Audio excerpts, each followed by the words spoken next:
no surprise that the sudden death of Androw Farman was not the last to give the Year of the Stranger in 54 AC its name. There are countless deaths throughout the Seven Kingdoms, high profile and low, but of course we only focus on those relevant to the court of King Jaehaerys I Targaryen. The evil deeds of Androw would send ripple effects through the rest of the Seven Kingdoms, touching many lives, long after the dragons were done feasting on his blackened and smoking remains. It appears the first of these effects came from King Jaehaerys' small council. Lord Daemon Velaryon announced his desire to step down from the role of Hand of the King. Queen Alyssa, the Queen Mother, had been Lord Daemon's sister, and his young niece Lyanna had been one of those killed on Dragonstone by Androw Farman. It's no surprise then, given this, that this was the reason publicly stated. But some have suggested that a rivalry with Lord Manfred Redwyne, who had replaced him as Master of Ships, played a part in Daemon's decision.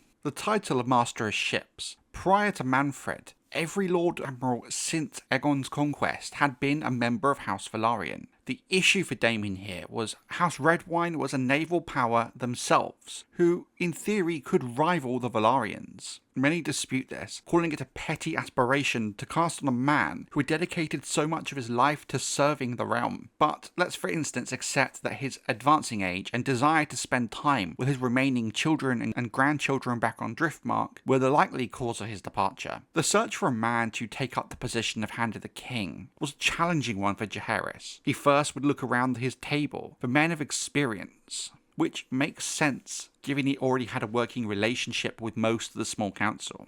Setson Bath, Rigo Draz and Albin Massey had all proven themselves 100 times over, earning the king's favour through diligent service. Yet none of them were found quite fitting for the role of Hand. There was a lot of prejudice against Setson Bath, who was the son of a common smith, and the proud lords of Westeros would not be happy with him as Hand. And there were also some whispers that his heart belonged more to the High Septon than the crown. However, given Bath's later life and dedication to Jaehaerys, that does seem a bit of a contradiction. Rigo Draz was Pentoshi and an outsider who had risen via trade, a background even lower in the eyes of many. As for Lord Massey, his crooked spine and halting gait were viewed with suspicion by the superstitious, who saw the physical deformity as a reflection of a dark and twisted soul.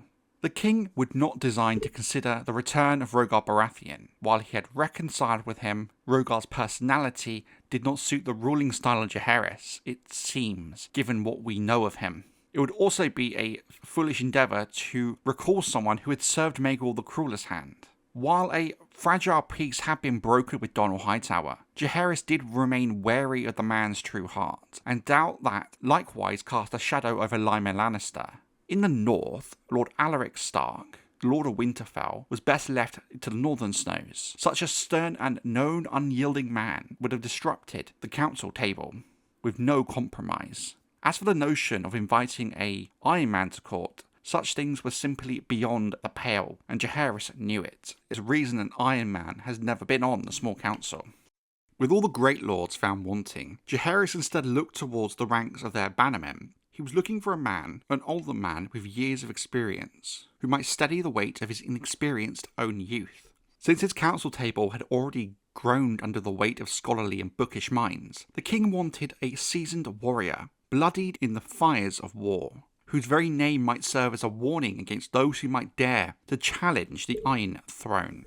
A few names were waited around and found wanting, before the choice fell at last upon Sir Myles Smallwood, the Lord of Acorn Hall, a veteran of hundreds of battles. Sir Myles had fought for the king's own brother Aegon the Uncrowned beneath the shadow of the God's Eye, stood against the madness of what the hero at Stonebridge, and ridden with Lord Stokeworth to hunt down the outlaw Harren the Red in those dark days, with a face and body marked by the scars of a dozen brutal conflicts. Myles was universally renowned for his valour. High praise came from Sir Willem the Wasp of the Kingsguard, who had spent much time at Acorn Hall, and declared him to be the finest, fiercest, and most loyal lord across the Seven Kingdoms. Thus, Jaehaerys offered his consent, and ravens were sent forth. and Lord Myles set out for King's Landing within 2 weeks. During all this time, Queen Alysanne was strangely absent from King's Landing. It must be noted, she did often attend council meetings when she was not spending time with her daughter Princess Daenerys. Instead, she had flown to Dragonstone on her dragon Silverwing to comfort her grieving elder sister Rhaena, given all the losses she had suffered at the hands of Androw Farman. Yet Rhaena Targaryen remained ever a fortress against any overtures of solace. The slaughter of all her friends and companions carved hollow in her spirit, casting her into a pit of despair, where the very echo of Androw Farman's name kindled a white-hot fury. Far from welcoming the Queen in a sisterly embrace, Rhaena immediately sought only to drive her away, her voice rising in bitter command before the eyes of half the garrison. Queen Alysanne is said to have stood firm and refused to leave until Rhaena retreated behind the bolted timbers of her own bedchamber, emerging only to take food and wine,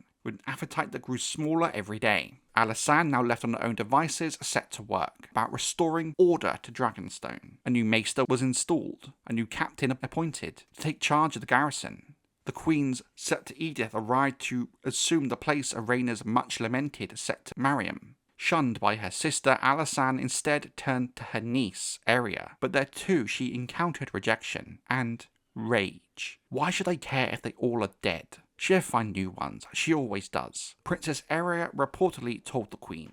And when Alysanne tried to share the stories of her own girlhood, and told of how Rhaena put a dragon egg in her cradle and cared for her as if she were my mother, Aerea said, "She never gave me an egg, she just gave me away and flew off to Fair Isle." Alysanne's love for her own daughter provoked the princess to anger as well. Why should she be queen? I should be queen, not her. It was then that Aerea broke down into tears at last, pleading with Alysanne to take her back to King's Landing. Alysanne only offered to bring up the matter with Rhaena. Yet, when Rhaena at last removed herself from the solitude of her bedchambers, she dismissed the suggestion with cold and an absolute finality. "You have everything. I have nothing. Now you would take my daughter too? Well, you shall not have her. You have my throne. Content yourself with that." Upon that very evening, Rhaena summoned her daughter to her presence, where the stone drum of Dragonstone echoed with the sharp, discontented notes of their mutual anger. Princess Aerea, stung by her mother's lashes, thereafter retreated into a stony silence, refusing even a word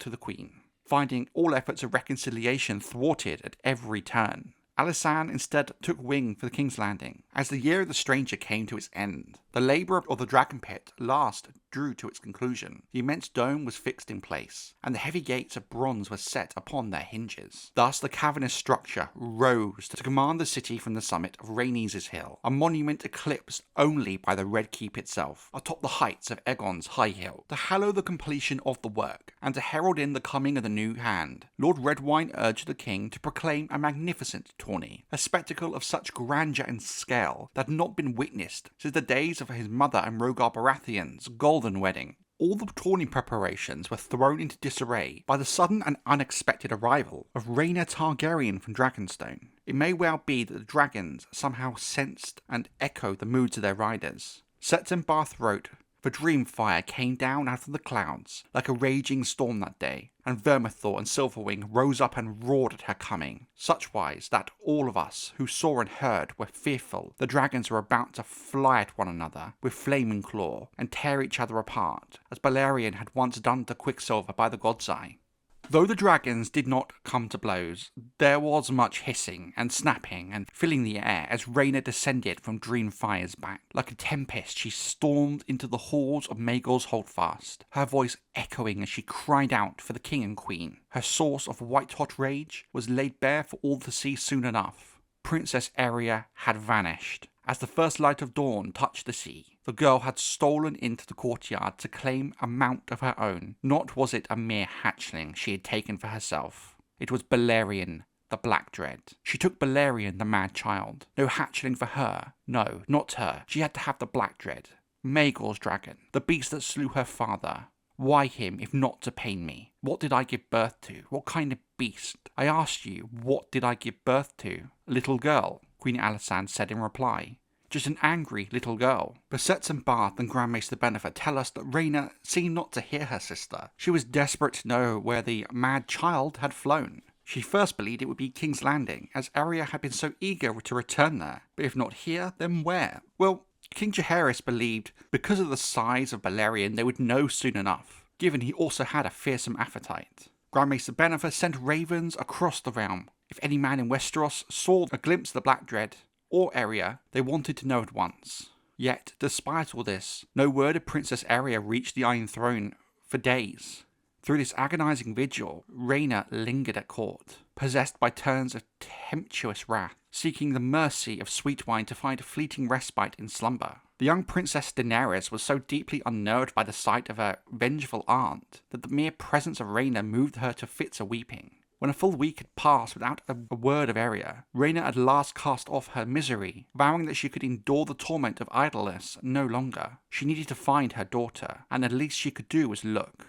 So she mounted Dreamfyre and was gone. Neither mother nor daughter was seen or heard of again during what little remained of the cruel year of the Stranger.